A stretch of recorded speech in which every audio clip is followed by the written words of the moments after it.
In Rotorua, we went to the Skyline, which you need to go and get into a gondola to get up the mountain to get to Skyline. And so we all did that. We piled into some gondolas and went up this beautiful mountain. And the whole way up there, you get this picturesque view of Rotorua, all of the lake and the island in the middle. And it's just amazing to sort of look out from that height and see it all at once. As soon as we reached the top of the mountain, Ali sought out one of the managers at Skyline to learn more of what this fantastic place has to offer. So Nitin, tell us where we are. Right now we are on top of Mount Nongataha at Skyline Rotorua. And aside from the gondola, what else is there to do in the area? Well, at this spot, there's a lot of things to do. We have a fantastic restaurant on site called Stratosphere. We have a market kitchen. You can do luge. We have sky swing. We have a wine tasting room on top. We have New Zealand's first Jelly Belly concept store and art gallery on top. And we have sky view. And down there we have on-site winery, that is Volcanic Winery.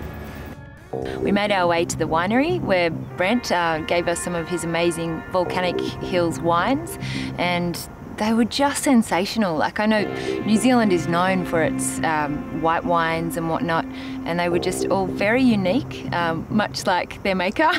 And the Chardonnay was just to die for. Seriously beautiful wines. The reason why we came here is to link up with Skyline, which is an iconic New Zealand attraction, tourist attraction.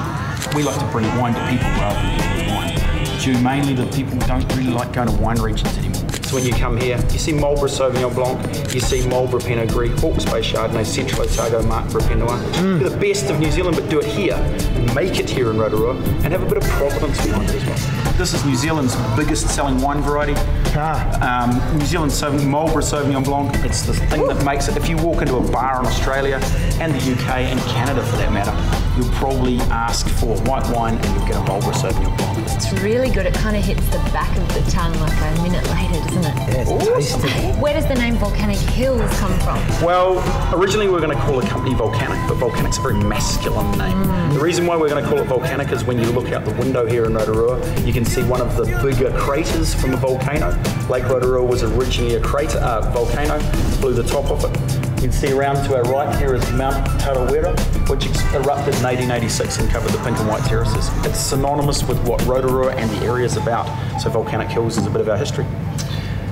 The restaurant up the top of the mountain, Stratosphere, which is a gorgeous play on words, it was beautiful, and they had all of these really fine foods and lovely options on the menu, but we decided to take the sort of terrace style dining option because it was such a beautiful day.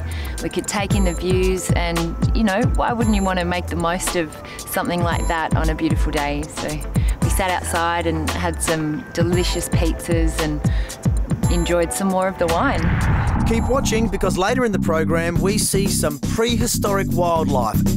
Ali gets up close and personal with the national mascot, and What's Up Down Under makes a big splash.